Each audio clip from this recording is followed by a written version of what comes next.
Affinity Breaker, is this new set worth it as it is? I spent the last month farming it for you guys and I put it together on a champion. We're going to look at that in today's video. Let's jump right in.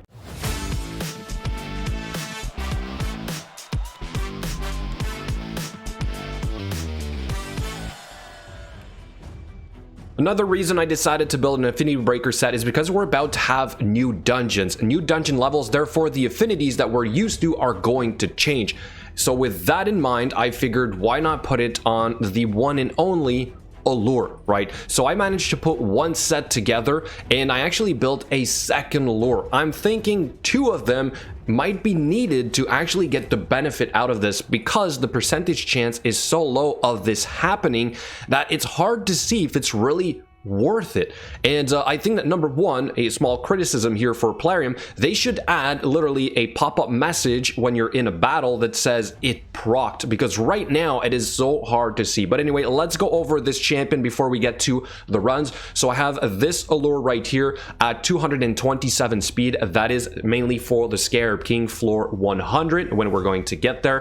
98% crit rate, should be 100%, and 392 accuracy, perhaps a little bit too much, but you can never have too much accuracy in a sense. This will guarantee you get your turn meter control.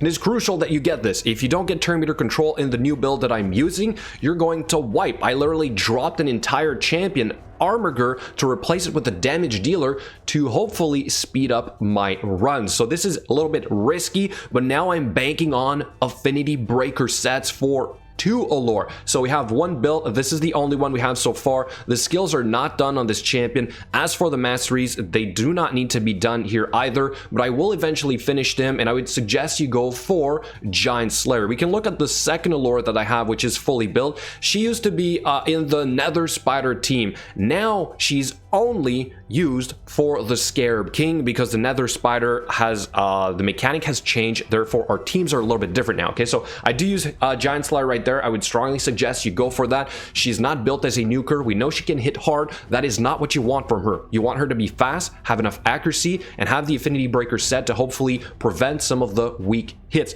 You do have Evil Eye, which would be pretty good. I would also suggest you go for Life Drinker. When we're going to hit floor 100, don't forget we have those War Chiefs, which will reflect some of the damage back. So you need to have a way for you to heal yourself a little bit, because Lodric is good. He can keep you alive, but if you take too much time on the waves, you're going to take a beating. So as for her, the skills are also not done. Again, not needed. And for her setup, this is what I'm trying to replicate. Again, like same speed, but with another Affinity Breaker set. So I need to farm more of it over this month. So it is taking quite a lot of time for me to come up with just one working set. So this is a very big investment, and that is what I wanted to see. Was it worth it? So let's go check out first a Fire Knight run. And the team that I decided to use is not far off from my usual team. I simply replaced two Cold Hearts with two allures. One has the Affinity Breaker set, the other one doesn't. And this is what I want to bring to your attention. As you are going to be working up the new dungeon levels, I still think that enemy max HP will continue to be our bread and butter to do speed runs. So by keeping my original combo of Lydia, Seer, and Renegade, I can still nuke the waves relatively fast. But the boss is going to be a lot harder. You might not be able to nuke him with two Cold Hearts right off the bat. So instead, you might have to rely on some turn meter control, and right now the affinity is actually weak to our two allures, so this is a perfect way to test it. Although on stage 25, on floor 25, it's probably going to be different, so you might not have those weak hits, but still as you're progressing you might need this in a sense. Maybe you don't need two allures, but here they are working, both of them together. And again, the one on the right here is the one with the Affinity Breaker set. You just don't see when it procs. You see weak hit or no weak hit. It would be great if we could kind of see this in action. Maybe I'm just extremely unlucky and it never procced, but I'm gonna say that for now it's hard to say. I can't tell if one is more effective than the other one unless I would count literally all of those hits to try and figure out if it worked or not. But right there we do see triple decreased turn meter. Perhaps it worked on that one, who knows, but for now it is working. This Fire Knight is never going to take a turn. We did get one weak hit right there. So again, we don't know, but hey, it does work. 2 allures might be sufficient without the Affinity Breaker set. So another sort of like criticism that I would have is maybe the set needs to be better. Maybe 20% chance on an already 20% chance of a weak hit, right? Would be best if perhaps this was like 50% chance. A 50% chance to turn your weak hit into a normal hit.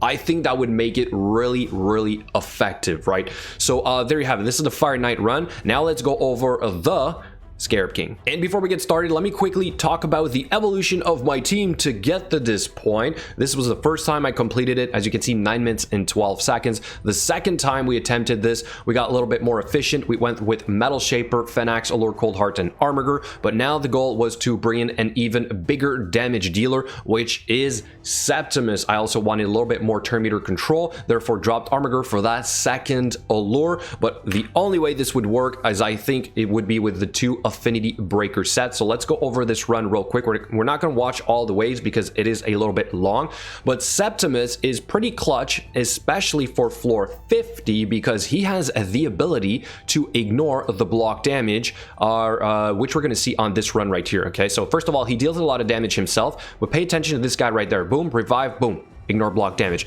I would always fail my runs because I would be stuck in an endless loop with that champion. It was so annoying. So I thought I can't really farm it anymore on auto because it keeps not working. Therefore Septimus became a little bit more obvious or a better choice for this to work. Right there, Fenax opened up with his skill to apply the decreased defense and decreased speed, and it landed. That's also pretty crucial for this to work correctly. And then it's all about the allures. That's it. They are the only ones providing turn meter control right now.